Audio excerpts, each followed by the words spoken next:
কৃষি বিশ্ববিদ্যালয় কলেজ কর্তৃক আয়োজিত এই অনলাইন ক্লাসে প্রিয় শিক্ষার্থীরা, তোমাদের সকলকে জানাচ্ছি আমার আন্তরিক শুভেচ্ছা। আমি মোহাম্মদ সেলিম পারভেজ, প্রভাষক, উৎপাদন ব্যবস্থাপনা বিপণন, কৃষি বিশ্ববিদ্যালয় কলেজ, ময়মনসিংহ। আজকে দ্বাদশ শ্রেণীর উৎপাদন ব্যবস্থাপনা বিষয়ের এটি একটি তৃতীয় ক্লাস। আজ জাতির জীবনে একটি কালো অধ্যায়, সেই ঐতিহাসিক দিবস, সেটি হচ্ছে বুদ্ধিজীবী দিবস। এই শহীদ বুদ্ধিজীবী দিবস সম্পর্কে প্রিয় শিক্ষার্থীরা তোমরা সবাই জানো, তারপরেও এই দিনটির প্রতি গভীর শ্রদ্ধা জ্ঞাপন করছি।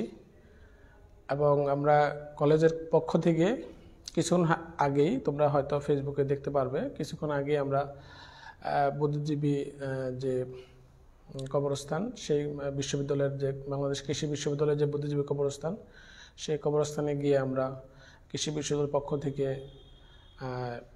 পুষ্পস্তবক আমরা অর্পণ করে এসেছি। তো এই দিনটি একটি আমাদের পাক হানাদার বাহিনী, যারা আমাদের এই বাংলাদেশকে তারা তাদের করায়ত্ত করতে চেয়েছিল, যখন সেই স্বাধীনতা যুদ্ধের সময় তারা যখন শেষ মুহূর্তে দেখছিল যে আর তারা পারবে না, এই দেশটি তাদের হাতছাড়া হয়ে যাচ্ছে, তখন এই ঘৃণ্য তারা ষড়যন্ত্র করে যে এই দেশের যে মাথা, এই দেশের যে যারা দেশকে দিক নির্দেশনা দিবে, সেই বুদ্ধিজীবী যারা শিক্ষক, চিকিৎসক, ডাক্তার, ইঞ্জিনিয়ার সহ সমাজের যারা গণ্যমান্য ব্যক্তি ছিল, তাদেরকে ধরে ধরে নিয়ে তারা হত্যা করে। সেই ঐতিহাসিক দিন হচ্ছে আজ এই 14ই ডিসেম্বর। তো প্রিয় শিক্ষার্থীরা, তোমরাও যে যেখানে পারো সেই দিবসটিকে সেভাবে গভীরভাবে উদযাপন করার, গভীরভাবে পালন করার চেষ্টা করো। তো সেই আশাবাদ ব্যক্ত করে আজকের ক্লাস আমি শুরু করছি। তো প্রিয় শিক্ষার্থীরা, দ্বাদশ শ্রেণী যারা রয়েছে তাদেরকে আমরা নবম অধ্যায়, উৎপাদন ব্যবস্থাপনা বিপণন প্রথম পত্রের নবম অধ্যায় পড়াচ্ছিলাম। সেই নবম অধ্যায়ের আজকে তৃতীয় ক্লাস। প্রথম ক্লাসে আমরা ব্যবসা অবস্থানের গুরুত্ব কি, ব্যবসা অবস্থান ধারণা এবং গুরুত্ব ব্যাখ্যা করেছি। দ্বিতীয় ক্লাসে ব্যবসা অবস্থানের উপর প্রভাব বিস্তারের উপাদান, অর্থাৎ কোন কোন বিষয়গুলোকে আমরা ব্যবসা অবস্থান চিহ্নিত করার সময় আমরা বিবেচনা করব, সেই বিষয়গুলো ছিল। আর আজকের ক্লাসে আমরা ব্যবসায় অবস্থানের যে নির্বাচন প্রক্রিয়া এবং ব্যবসা অবস্থান প্রকারভেদ, খুব গুরুত্বপূর্ণ দুটি টপিকস আমরা আলোচনা করব। ব্যবসায় অবস্থান নির্বাচন প্রক্রিয়া, প্রথমে আমরা ব্যবসায় অবস্থান নির্বাচন প্রক্রিয়া সম্পর্কে আলোচনা করব।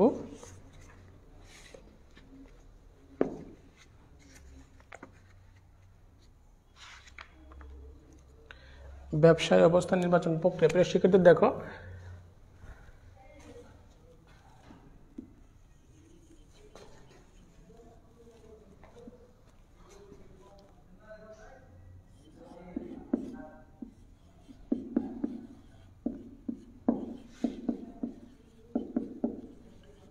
ব্যবসা অবস্থান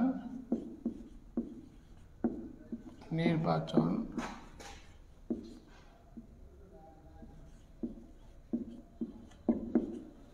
প্রক্রিয়া। ব্যবসা অবস্থান নির্বাচন প্রক্রিয়া আমরা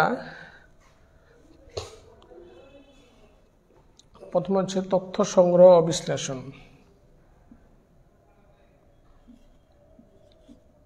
তথ্য সংগ্রহ ও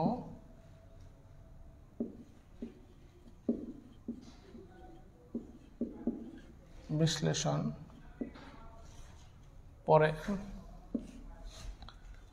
তারপরে হচ্ছে বিকল্প অবস্থান সমূহ শনাক্তকরণ। বিকল্প অবস্থান সমূহ শনাক্তকরণ। বিকল্প অবস্থান সমূহ বিকল্প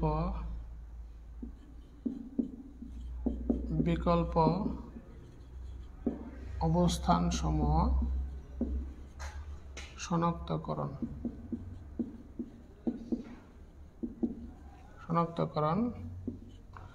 এরপর হচ্ছে বিকল্প অবস্থান মূল্যায়ন, বিকল্প অবস্থান সমূহ মূল্যায়ন,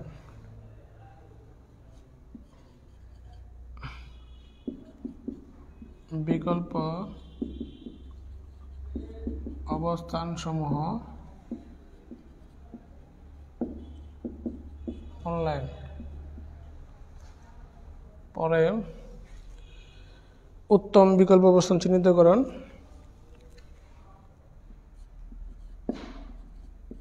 উত্তম বিকল্প অবস্থান চিহ্নিতকরণ,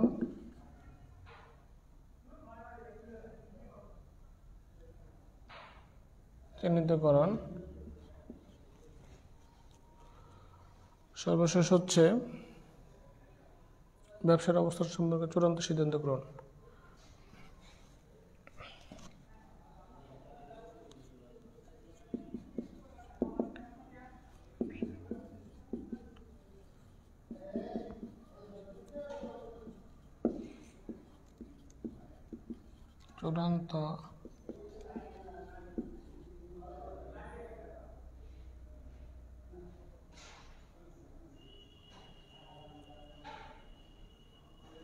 চূড়ান্ত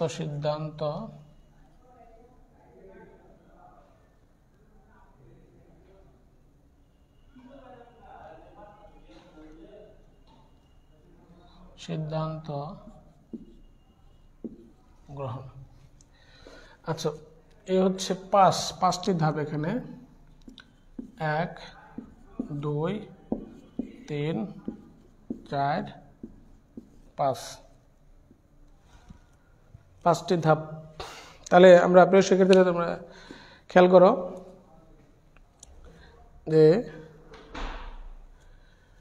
ব্যবসা অবস্থা নির্বাচন প্রক্রিয়ায় এখানে 5টি ধাপের মাধ্যমে আমরা সেই নির্বাচন প্রক্রিয়া আলোচনা করব।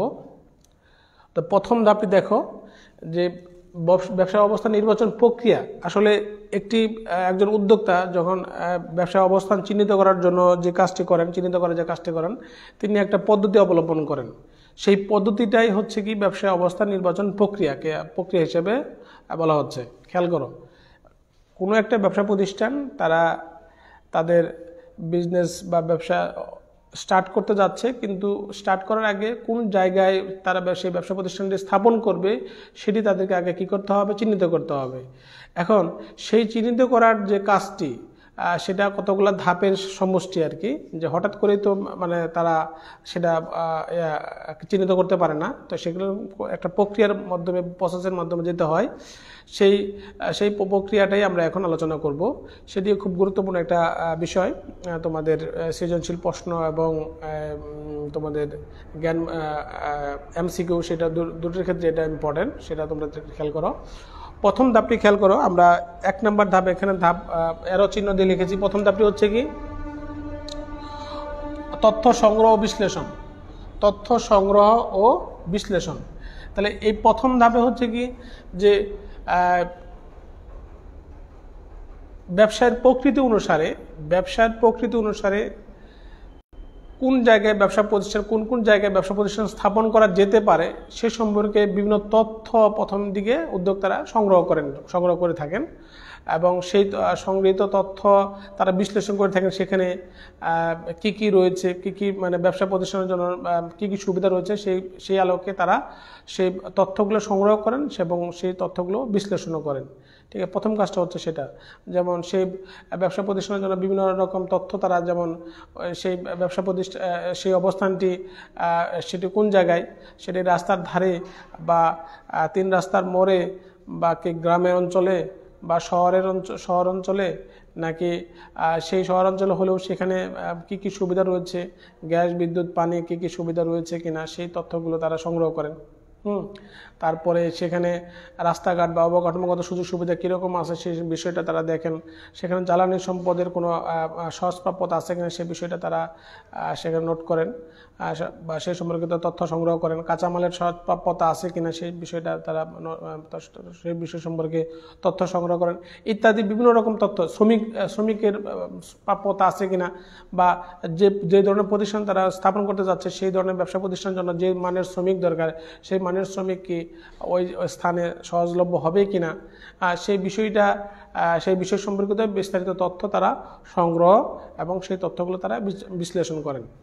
ঠিক আছে, এগুলো প্রথম ধাপ। দ্বিতীয় ধাপটি আসো। দ্বিতীয় ধাপটি হচ্ছে বিকল্প অবস্থানসমূহ শনাক্তকরণ।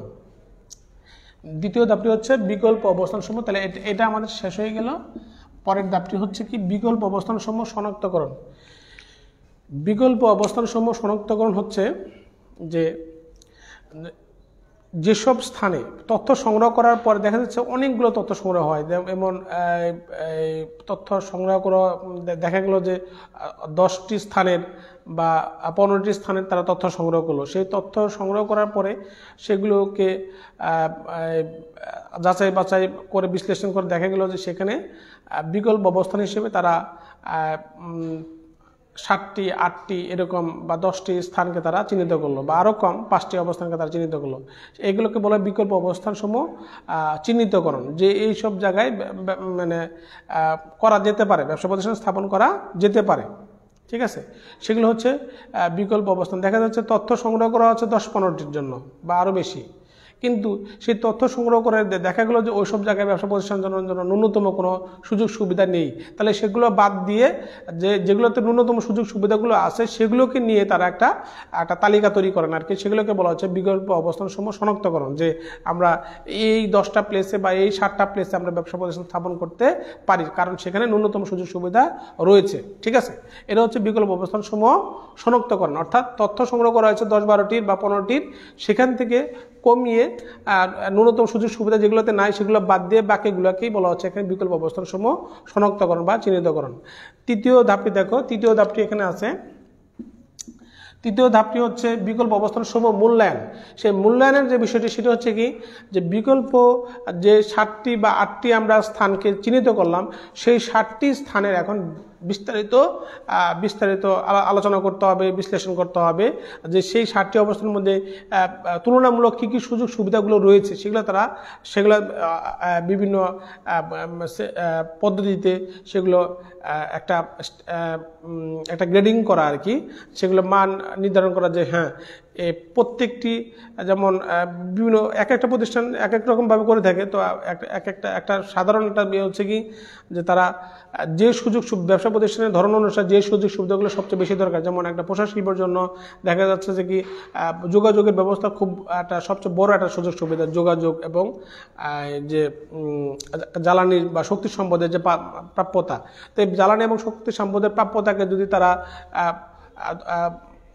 10 মার্ক দেয় আর কি, যে 10 মার্ক, যে জ্বালানির শক্তি সম্পদ থাকলে 10 মার্ক, যদি যত কম থাকবে তত মার্ক সেখানে কম হবে। তারপরে এইভাবে দেখা গেছে যে কাঁচামালের শ্রমিকের সহজপ্রাপ্যতা সেখানে দেখা গেছে 10 মার্ক।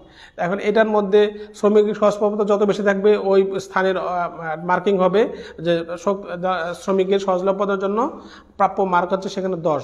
এরকম কাঁচামালের সহজলভ্যতা, তারপরে স্থানীয় যে সহায়ক যে শিল্প প্রতিষ্ঠানের অবস্থান, তারপরে নিরাপত্তা ব্যবস্থা, তারপর মূলধনের প্রাচুর্যতা, প্রত্যেকটার জন্য আলাদা আলাদা করে নির্ধারিত মান থাকবে, মার্ক থাকবে।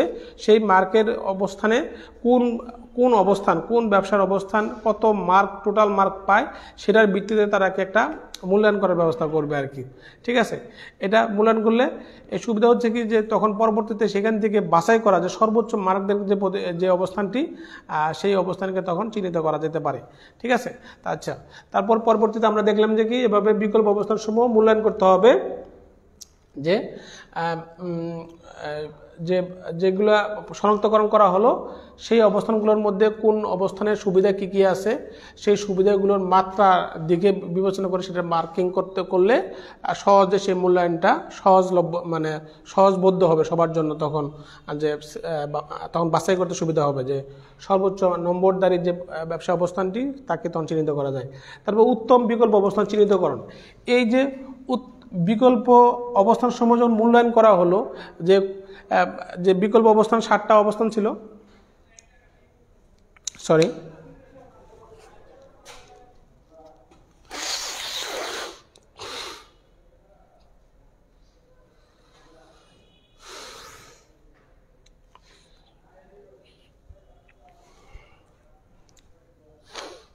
আচ্ছা, বিকল্প অবস্থান সমূহ চিহ্নিতকরণ, উত্তম বিকল্প অবস্থান চিহ্নিতকরণ।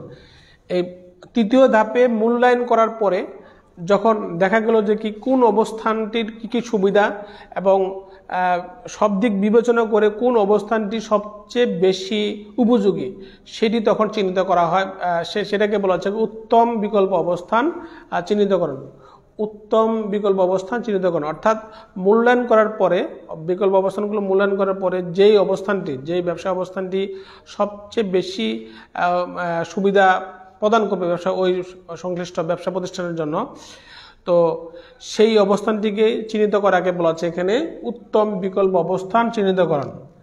আর পঞ্চম যে ধাপটি রয়েছে সেটি হচ্ছে কি জাস্ট এটি একটি ব্যবসা প্রতিষ্ঠানের যারা ঊর্ধ্বতন কর্মকর্তা রয়েছেন, হ্যাঁ, যারা উদ্যোক্তা রয়েছেন তাদের একটা সিদ্ধান্ত এখানে নিতে হবে যে সব দিক বিবেচনা করে উত্তম বিকল্প অবস্থানটিতেই তাদের ব্যবসা প্রতিষ্ঠানটি স্থাপন করা যায় সেই ধরনের সিদ্ধান্ত গ্রহণ করা, সেটি হচ্ছে সর্বশেষ ধাপ। ঠিক আছে, তো এভাবে একজন উদ্যোক্তা তার জন্য সর্বোত্তম যে ব্যবসা অবস্থানটি কোনটি হবে তার ব্যবসা প্রতিষ্ঠানের জন্য সেটি চিহ্নিত করে থাকেন বা নির্বাচন করে থাকেন। তো প্রিয় শিক্ষার্থীরা, তোমরা এভাবেই তোমাদের জাকির হোসেন এবং জোবায়েদ নাসরিনের যে বইটি পাঠ্য করা হয়েছে সেখানে ধাপ রয়েছে 4টি, যে প্রথম 4টি পর্যন্ত ধাপ রয়েছে। তো প্রথম 4টি যদি তোমরা লেখো তারপরও হবে, আর সর্বশেষ ধাপটি এটা যদি তোমরা করো যে না লেখো তাও সমস্যা নাই, তবে 5টি ধাপ হচ্ছে সম্পূর্ণ একটি নির্বাচন প্রক্রিয়ার অংশ হিসেবে আমরা এটাকে পড়তে পারি। তো আশা করি তোমরা এই টপিকটি বুঝতে পেরেছো। এখন আমরা পরবর্তী টপিকসে যাব, সেটা হচ্ছে ব্যবসার অবস্থানের প্রকারভেদ। সেটা খুব গুরুত্বপূর্ণ একটি টপিক, আমরা সেই প্রকারভেদে যাচ্ছি।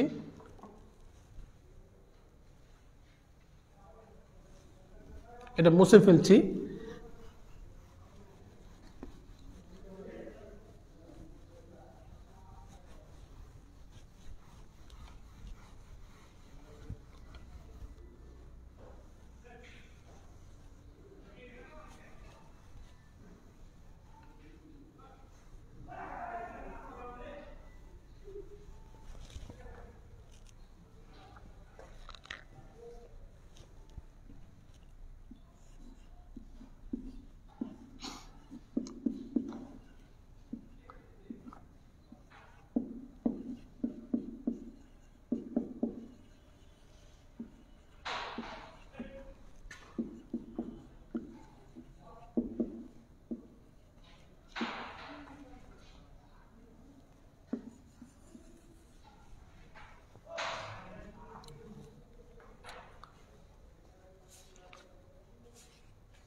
প্রকারভেদ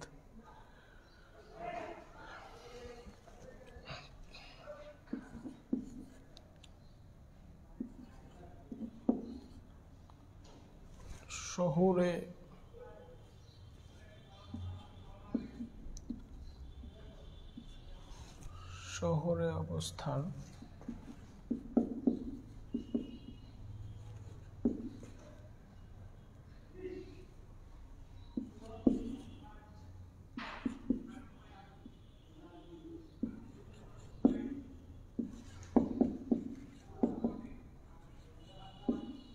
প্রতিষ্ঠান, তিন হচ্ছে শিল্প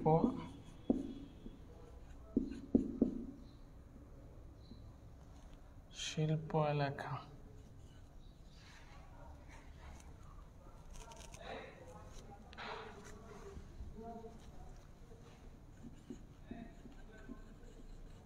শিল্প এলাকা, আচ্ছা শিল্প এলাকায়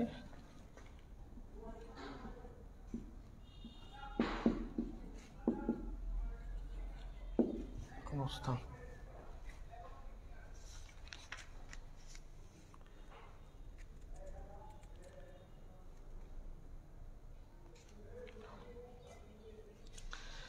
আচ্ছা, ব্যবসা অবস্থান প্রকারভেদ। প্রিয় শিক্ষার্থীরা, এটা নিয়ে সৃজনশীল প্রশ্ন, সিকিউ প্রশ্ন আসে, তোমরা ওইভাবে প্রিপারেশন নিতে পারো। এবং জ্ঞানমূলক প্রশ্ন হিসেবে আসে যে শহরে ব্যবসা অবস্থান কি। অর্থাৎ এখানে আমরা যদি জ্ঞানমূলক প্রশ্ন ধরি, যে জ্ঞানমূলক প্রশ্ন, ওই পাশে তো হয়তো তোমরা লেখা বুঝতে পারবে না, আমরা একটু এই পাশে লিখি। অর্থাৎ এই জ্ঞানমূলক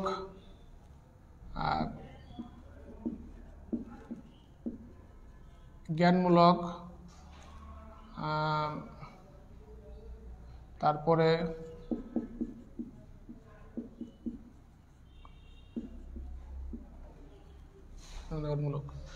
তো সিকিউ জ্ঞানমূলক এবং অনুধাবনমূলক উভয় এই তিন ধরনের ক্যাটাগরিতে এবং এমসিকিউর ক্ষেত্রেও আসে।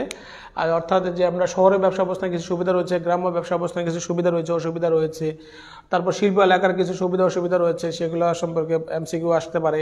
তেমনিভাবে জ্ঞানমূলক অর্থাৎ শহর অবস্থান কাকে বলে, গ্রাম্য অবস্থান কাকে বলে, শিল্প এলাকা কাকে বলে, সেই ধরনের প্রশ্ন আসতে পারে। অনুদানমূলক প্রশ্ন আসতে পারে, শহরে গ্রাম্য ব্যবসা অবস্থান সম্পর্কিত কিছু প্রশ্ন আসতে পারে, শহরে ব্যবসা অবস্থান সম্পর্কিত কিছু প্রশ্ন আসতে পারে। হ্যাঁ, তারপরে সিকিউ অর্থাৎ সৃজনশীল প্রশ্নের মধ্যে একটা উদ্দীপক থাকবে, সেই উদ্দীপকে তোমাদেরকে চিহ্নিত করতে বলা হবে যে উদ্দীপক উল্লেখিত ব্যবসা প্রতিষ্ঠানটির অবস্থান কোন জায়গায়, সেটি বা কোন ধরনের অবস্থান, সেটি ব্যবসা শহরে অবস্থান কিনা, গ্রাম্য অবস্থান কিনা, বা শিল্প এলাকায় অবস্থিত কিনা। ঠিক আছে, সরি। তো সেই ধরনের প্রশ্ন আসতে পারে। তো তোমরা এই জন্য এই ব্যবসা অবস্থানের যে প্রকারভেদ, সেই টপিকসটি খুব ইম্পর্টেন্ট, তোমরা সেভাবে শিখতে হবে। আর এটি তোমাদের যে পাঠ্য বই, সেখানে এই টপিকসটি ওইভাবে আলোচনা করা নাই। এমনি সুবিধা অসুবিধা আলোচনা করা আছে, কিন্তু সংজ্ঞা আকার ওইভাবে দেওয়া নাই। তো এই কারণে আমি এই বোর্ডে তোমাদের সংজ্ঞাগুলো লিখে দিচ্ছি, তোমার সংজ্ঞাগুলো তোমরা খাতায় লিখে নিবে আশা করি। ঠিক আছে, আচ্ছা। তো প্রথমে দিক তোমরা দেখছো যে শহর ব্যবসার অবস্থান প্রকারভেদ প্রধানত তিন প্রকার: শহর অবস্থান, গ্রাম্য অবস্থান এবং শিল্প এলাকায় অবস্থান। শহর অবস্থান, গ্রাম্য অবস্থান এবং শিল্প এলাকায় অবস্থান। তাহলে ব্যবসা অবস্থানের প্রকারভেদ, ব্যবসা অবস্থান কত ধরনের? তিন ধরনের। ব্যবসা অবস্থান কত ধরনের? তিন ধরনের। সেই তিন ধরনের মধ্যে একটা হচ্ছে শহর অবস্থান, গ্রাম্য অবস্থান এবং শিল্প এলাকায় অবস্থান। সেই তিন ধরনের ব্যবসা অবস্থান। তো আমরা প্রথমে শহর অবস্থান কাকে বলে সেই সংজ্ঞাটা লিখব। তোমরা একটু খেয়াল করে সংজ্ঞাটা লেখার চেষ্টা করো, কারণ এইটা তোমাদের পাঠ্য বই যেহেতু নাই, তো অতএব তোমাদের এই সম্পর্কে তোমরা যদি লিখে রাখো তাহলে সুবিধা হবে, তোমাদের পরবর্তীতে তোমরা মুখস্থ করতে পারবা। লেখো,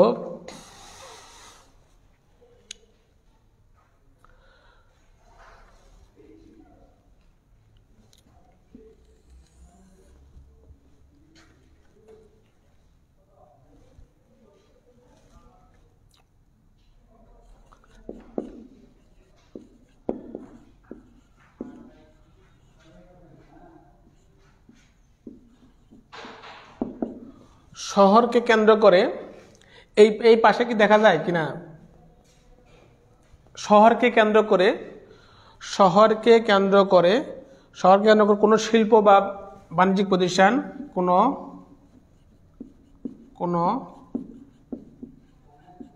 শিল্প বা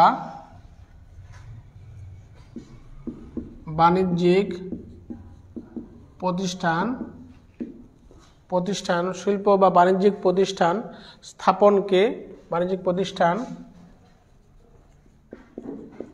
স্থাপনকে স্থাপনকে ব্যবসায়ের শহরে অবস্থান বলে। স্থাপনকে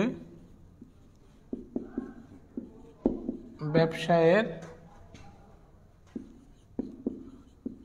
শহরে অবস্থান বলে। শহরকে কেন্দ্র করে কোনো শিল্প বা বাণিজ্যিক প্রতিষ্ঠান স্থাপনকে ব্যবসায়ের শহরে অবস্থান বলে। ঠিক আছে, তাহলে এই শহরে অবস্থানের সংজ্ঞাটা তোমরা দেখতে পেরেছো, তোমরা আশা করি তোমরা লিখে ফেলবে আর কি সংজ্ঞাটা, কারণ এটা যদি তোমাদের পাঠ্য বইটাতে নাই। তো তাহলে আবার বলছি, শহরকে কেন্দ্র করে কোনো শিল্প বা বাণিজ্যিক প্রতিষ্ঠান স্থাপনকে ব্যবসায়ের শহরে অবস্থান বলে। এই শহর অবস্থানের কিছু বৈশিষ্ট্য হচ্ছে যে শহর অবস্থানে সাধারণত আমরা কি পাই। শহর অবস্থানগত শহরের যে সবচেয়ে বড় সুবিধা সে অবকাঠামোগত সুযোগ সুবিধা, অর্থাৎ গ্যাস, বিদ্যুৎ, পানি, রাস্তাঘাট, হ্যাঁ, ব্রিজ, কালভার্ট বা রাস্তাঘাট, সেটা বা যোগাযোগ ব্যবস্থা খুব উন্নত থাকে। তারপরে এখানে আরেকটা বিষয় হচ্ছে নিরাপত্তার ব্যবস্থা। তারপরে মূলধনের প্রাচুর্য, অর্থাৎ ব্যাংক বিমা প্রতিষ্ঠানগুলো সেখানে সব প্রচুর থাকে, অর্থাৎ সেখানে মূলধনের প্রাচুর্যতা বা মূলধন সহজলভ্য হয় সেই জায়গায়। তারপরে আরেকটা বিষয় হচ্ছে যে সেখানে শহরে অবস্থানে কিছু আরেকটা সুবিধা হচ্ছে যে এখানে যে বাজারের নৈকট্য, অর্থাৎ যে ক্রেতার সমাগম এখানে বেশি থাকে, অর্থাৎ সহজে ক্রেতা পাওয়া যায় যে ব্যবসা প্রতিষ্ঠানগুলোর। আরও কিছু সুযোগ সুবিধা রয়েছে। আবার আরেকটা হচ্ছে শ্রমিকের সহজলভ্যতা। শ্রমিকও সেখানে এখন শ্রমিকও মোটামুটি শহরে ভালোই পাওয়া যাচ্ছে, কারণ হচ্ছে অনেক গ্রামে যেহেতু কর্মসংস্থান কম, এই জন্য দরিদ্র জনগোষ্ঠীর একটা বড় অংশ সাধারণত শহরে বসবাস করে থাকে, এই জন্য সহজে শ্রমিকও পাওয়া যায় ইত্যাদি সুযোগ সুবিধা রয়েছে। তেমনি শহরে কিছু অসুবিধা রয়েছে, যেমন অসুবিধার মধ্যে একটা বড় হচ্ছে কি যে শিল্প প্রতিষ্ঠান যে স্থাপনের জন্য যে জমির যে মূল্য সেটি সাধারণত একটু বেশি হয়ে থাকে। তারপরে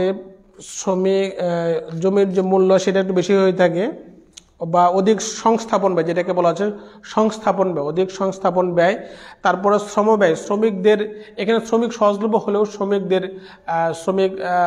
শ্রমিকদের মজুরির হার বেশি, এটা একটা অসুবিধা। তারপরে পরিবেশ দূষণের একটা অসুবিধা রয়েছে। পরিবেশ দূষণ, রাজনৈতিক কিছু চাপ থাকে, রাজনৈতিক বিভিন্ন বিষয় থাকে, যেমন একটা গ্রামাঞ্চলে ব্যবসা প্রতিষ্ঠানে যেভাবে রাজনৈতিক কোনো কর্মকাণ্ড খুব একটা পরিলক্ষিত হয় না, কিন্তু শহরে সেটা প্রায় বিভিন্ন মিটিং মিছিল হয়ে থাকে সেজন্য, এবং যানজটের একটা সমস্যা থাকে বা যাতায়াতের একটা সমস্যা থাকে। শ্রমিক যথাসময়ে সেখানে কারখানায় পৌঁছতে পারে না, আসতে যেতে পারে না, বা ব্যবসা প্রতিষ্ঠানে আসতে যেতে সমস্যা হয়, সেটা একটা সমস্যা শহরের পরিবেশগুলোতে। আচ্ছা, তো ইত্যাদি সুবিধা এবং অসুবিধা রয়েছে এই শহরের ব্যবসা প্রতিষ্ঠানের। শহরের ব্যবসা প্রতিষ্ঠান সাধারণত কোন ধরনের ব্যবসা প্রতিষ্ঠান সাধারণত শহরে স্থাপন করা হয়? সাধারণত যেসব ব্যবসা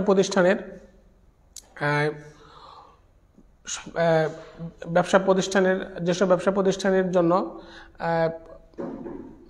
যে বাজারের যে নৈকট্য, অর্থাৎ প্রয়োজনীয় সংখ্যক যে ক্রেতা পাওয়া যাবে, এরকম ব্যবসা প্রতিষ্ঠানগুলো আমরা সাধারণত শহরে অবস্থান করতে দেখি। যেমন আমরা বিভিন্ন চিকিৎসা সেবা নিয়োজিত যে প্রতিষ্ঠানগুলো, শিক্ষা প্রতিষ্ঠান, সাধারণত আমরা সেখানে বড় বড় শিক্ষা প্রতিষ্ঠানগুলো সাধারণত শহর অঞ্চলে গড়ে উঠে থাকে। তারপরে হোটেল মোটেলের যে সুবিধাগুলো সেটা সাধারণত শহর অঞ্চলে গড়ে ওঠে। তারপরে বিভিন্ন শিল্প কারখানা আমরা দেখি শহর অঞ্চলে গড়ে ওঠে, কারণ সেখানে অর্থাৎ যোগাযোগের যে একটা সুযোগ সুবিধা আছে সেটা সেই কারণে সেখানে উৎপাদিত হওয়ার পরই দেখা যাচ্ছে শহর অঞ্চলের বিভিন্ন জায়গা থেকে পণ্য সামগ্রী নিয়ে আসার জন্য মানুষ সবাই একত্রিত হয় সেই জায়গায়। তো এরপর আমরা পরবর্তী প্রকারভেদে চলে যাই, সেটা হচ্ছে কি গ্রাম্য অবস্থান। সেটা আমরা মুছে ফেলছি এখন এখানে।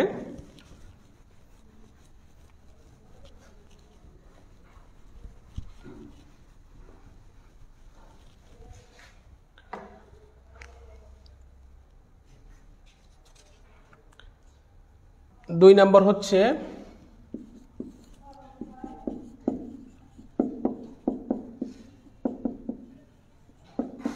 গ্রাম্য অবস্থান। গ্রাম্য অবস্থানের সংজ্ঞাটা দেখো,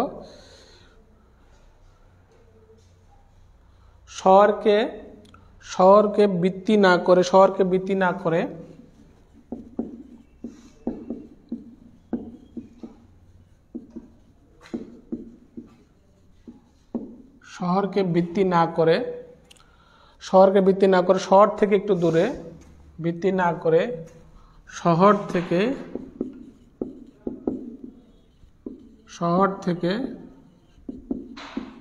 একটু দূরে,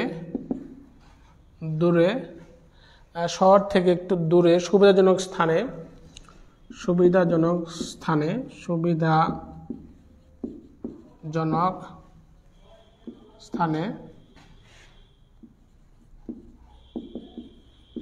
ব্যবসায় সুবিধাজনক স্থানে শিল্প বা বাণিজ্যিক প্রতিষ্ঠান। আচ্ছা, আমরা এটা লিখি, স্থানে শিল্প, আগের সংখ্যার সাথে মিল রেখে শিল্প বা বাণিজ্যিক প্রতিষ্ঠান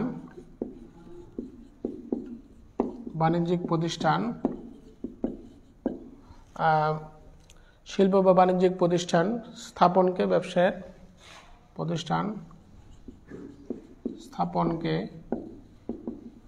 ব্যবসায়ের গ্রাম্য অবস্থান বলে। আচ্ছা, তাহলে আমরা সংজ্ঞাটা খেয়াল করো যে শহরকে ভিত্তি না করে শহর থেকে একটু দূরে সুবিধাজনক স্থানে শিল্প বা বাণিজ্যিক প্রতিষ্ঠান স্থাপনকে ব্যবসায়ের গ্রাম্য অবস্থান বলে। তো গ্রাম্য অবস্থানে কিছু সুযোগ সুবিধা রয়েছে, যেমন গ্রাম্য অবস্থানে জমির দাম কম, তারপরে কিছু শিল্পের ব্যবসা প্রতিষ্ঠানের কাঁচামালের সহজলভ্যতা রয়েছে, সেই জায়গায় শ্রমিকের সহজলভ্যতা রয়েছে এখানে, যদিও স্বল্প শিক্ষিত শ্রমিকের সহজলভ্যতা এখানে বেশি। তারপরে করের সুবিধা পাওয়া যায় বিভিন্ন গ্রামে ব্যবসা প্রতিষ্ঠান স্থাপন করলে। তারপরে স্বাস্থ্যকর পরিবেশ, এটা একটা সুবিধা, সেখানে যানজট বা ওই যাতায়াতের কোনো সমস্যা থাকে না। তবে কিছু অসুবিধা রয়েছে, সেই অসুবিধাগুলোর মধ্যে একটা বড় অসুবিধা হচ্ছে অবকাঠামোগত সুযোগ সুবিধা। গ্রামে গ্যাস, বিদ্যুৎ, পানি, সাধারণত শিল্প প্রতিষ্ঠান স্থাপন করার মতো যে ব্যবসা যেরকম দরকার সেরকম সহজলভ্যতা নাই। তারপরে আবার নিরাপত্তার একটা সমস্যা থাকে। সহায়ক শিল্প প্রতিষ্ঠান, সেটারও কিছু সেখানে ঘাটতি থাকে, সহায়ক শিল্প প্রতিষ্ঠানগুলো সেখানে কম পরিলক্ষিত হয়, ঠিক আছে, ইত্যাদি অসুবিধাগুলো রয়েছে। তো গ্রামে সাধারণত গ্রামের পরিবেশে যে কাঁচামাল কেন্দ্রিক, যে অর্থাৎ কাঁচামালের সহজলভ্যতা রয়েছে, এরকম শিল্প প্রতিষ্ঠানগুলো সাধারণত গ্রামে গড়ে উঠতে দেখা যায়। তবে কিছু গ্রামাঞ্চলের অবকাঠামোগত উন্নয়নের কারণে সেখানেও অনেক শিল্প প্রতিষ্ঠান আস্তে আস্তে গড়ে উঠছে, সেটা আমরা লক্ষ্য করছি, ঠিক আছে। তো এখন আমরা দেখব পরের তৃতীয় যে প্রকারভেদ, সেটি দেখব, সেটা হচ্ছে কি শিল্প এলাকায় অবস্থান।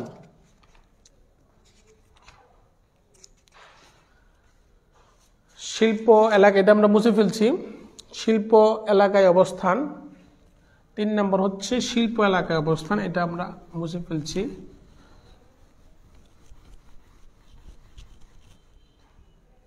শিল্প এলাকায় অবস্থান,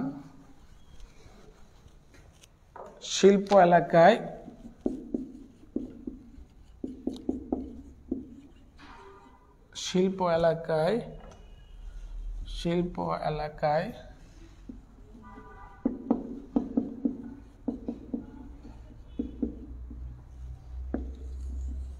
শিল্প এলাকায় অবস্থান, সেই সংজ্ঞাটি দেখো, নির্দিষ্ট পরিকল্পনাধীনে বিভিন্ন ধরনের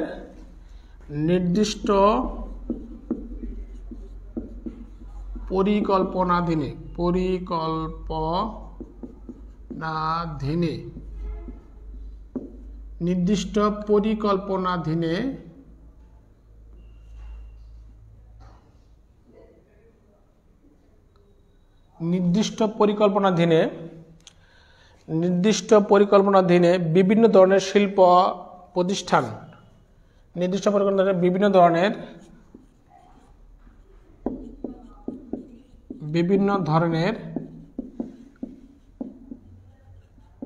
শিল্প প্রতিষ্ঠান শিল্প প্রতিষ্ঠান একত্রে এক স্থানে একত্রে একত্রে এক স্থানে গড়ে তোলার উদ্দেশ্যে এক স্থানে গড়ে তোলার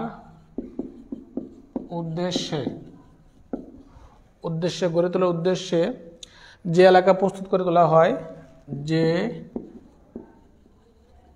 এলাকা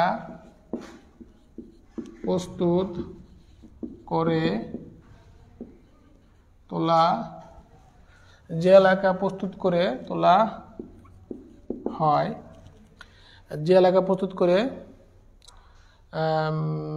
তোলা হয় তাকে শিল্প এলাকা বলে তাকে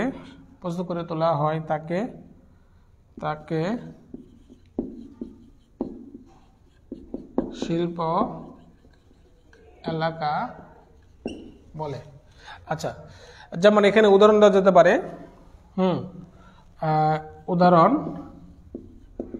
উদাহরণ হচ্ছে এই যে বেসিক শিল্প এলাকা রপ্তানি বেসিক শিল্প এলাকা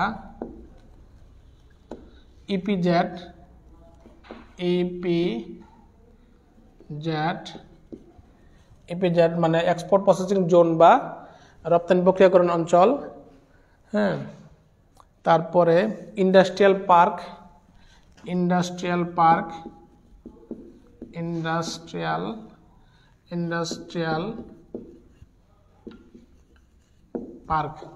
ইত্যাদি। আচ্ছা, তাহলে আমরা শিল্প এলাকা অবস্থান বলতে কি বুঝি সেটা আমরা সংজ্ঞাটা একবার খেয়াল করি। যে নির্দিষ্ট পরিকল্পনা দিনে সাধারণত সরকার কিন্তু এই ব্যবস্থাটা এই শিল্প এলাকা স্থাপন করে থাকে, মূলত সরকার। বেসরকারি উদ্যোগে আমরা খুব একটা দেখি না, যদিও বেসরকারি উদ্যোগে রয়েছে, যেমন কর্ণফুলী ইপিজেড, সেটি সাধারণত বেসরকারি উদ্যোগেই প্রতিষ্ঠিত, যতটুকু আমার ধারণা রয়েছে। তো এই যে নির্দিষ্ট পরিকল্পনা দিলে মূলত সরকারের যে পরিকল্পনা দিলে সরকার বিভিন্ন জায়গায় যে অর্থনৈতিক অঞ্চল করে থাকে, হ্যাঁ, শিল্প পার্ক বা ইন্ডাস্ট্রিয়াল পার্ক স্থাপন করে থাকে, তারপরে ইপিজেড বা রপ্তানি প্রক্রিয়াকরণ অঞ্চল স্থাপন করে থাকে। সেটা নির্দিষ্ট একটা পরিকল্পনা থাকে সরকারের, এবং নির্দিষ্ট একটা এরিয়ার মধ্যে এলাকার মধ্যে বাউন্ডারি দিয়ে তারা সেই এলাকাটা চিহ্নিত করে। এর মাঝখানে সকল শিল্প প্রতিষ্ঠানগুলো স্থাপন করে থাকে, অন্য কোনো বসতবাড়ি সেখানে থাকবে না। আর সেই সব স্থানে সরকার সকল সুযোগ সুবিধা অর্থাৎ গ্যাস, বিদ্যুৎ, পানি সবকিছু সেখানে তারা পর্যাপ্ত ব্যবস্থা রাখার চেষ্টা করে থাকে। এবং সেই শিল্প এলাকার মধ্যে কোনো ব্যবসা প্রতিষ্ঠান বা উদ্যোক্তা সেখানে সহজ শর্তে সহজ মূল্যে তারা এই কারখানা স্থাপন করার জন্য জমি তারা পেয়ে থাকে। তারপরে অন্য যে সুযোগ সুবিধাগুলো অর্থাৎ গ্যাস, বিদ্যুৎ, পানি, যাতায়াত ইত্যাদি সুযোগ সুবিধাও তারা সেখানে সহজে পেয়ে থাকে। তো সেসব এলাকাকে আমরা বলছি কি শিল্প এলাকা। ঠিক আছে, তো প্রিয় শিক্ষার্থীরা, তোমরা আশা করি সেই আজকের যে আমাদের আলোচ্য সূচি ছিল, আজকের যে আলোচ্য সূচি ছিল তোমরা সেটা আশা করি বুঝতে পেরেছো। তোমরা যে প্রথম আলোচ্য সূচি ছিল আমাদের যে ব্যবসা অবস্থান নির্বাচন প্রক্রিয়া, আর দ্বিতীয় ছিল ব্যবসা অবস্থানের প্রকারভেদ, এবং এই দুইটি বিষয়ই তোমরা আশা করি বুঝতে পেরেছ। তো যদি কোনো কারো সমস্যা থাকে তোমরা আমার সাথে যোগাযোগ করবা, আমি বিষয়টি তোমাদেরকে আরও ভালোভাবে বোঝানোর চেষ্টা করব। আগামী ক্লাসে আমরা এই চ্যাপ্টারের উপরে কিছু উদ্দীপক সৃজনশীল প্রশ্ন আলোচনা করব, এবং জ্ঞান অনুধাবন প্রশ্ন এখানে সাধারণত এই চ্যাপ্টারের জ্ঞান অনুধাবনমূলক প্রশ্ন কম। আশা করি তোমরা সবগুলো সম্পর্কে প্রিপারেশন নেবা, এখানে আলাদা করে সাজেশন দেওয়ার কিছু নাই, সবগুলো জ্ঞানমূলক প্রশ্ন পড়বা, সবগুলো অনুধাবনমূলক প্রশ্ন পড়তে হবে। তো সৃজনশীল প্রশ্ন আমরা কালকে আগামী ক্লাসে আমরা সৃজনশীল প্রশ্ন আমরা আলোচনা করব। ঠিক আছে, বন্ধের মাঝখানে যদি শীতকালীন ছুটি থাকবে, সেই ছুটির মাঝখানে যদি তোমরা না থাকে, তোমরা যে ক্লাসগুলো আগে হয়েছে আগের চ্যাপ্টারগুলো তোমরা রিভিশন দিতে থাকবা। ঠিক আছে, আর রিভিশন দিতে থাকলে তাহলে কি হবে, তোমাদের পরবর্তীতে শীতকালীন ছুটির পরে পরবর্তীতে আমরা যদি কোনো পরীক্ষার ব্যবস্থা করি বা কলেজ থেকে যদি কোনো উদ্যোগ নেওয়া হয়, সেই ক্ষেত্রে তোমাদের প্রিপারেশনটা ভালো থাকবে। তো সময়টাকে তোমরা নষ্ট করো না, সময়টাকে ভালো কাজে ব্যবহার করো, পড়ালেখার কাজে ব্যবহার করো। ঠিক আছে, আশাবাদ ব্যক্ত করে আমার আজকের ক্লাস এখানে শেষ করছি। আল্লাহ হাফেজ।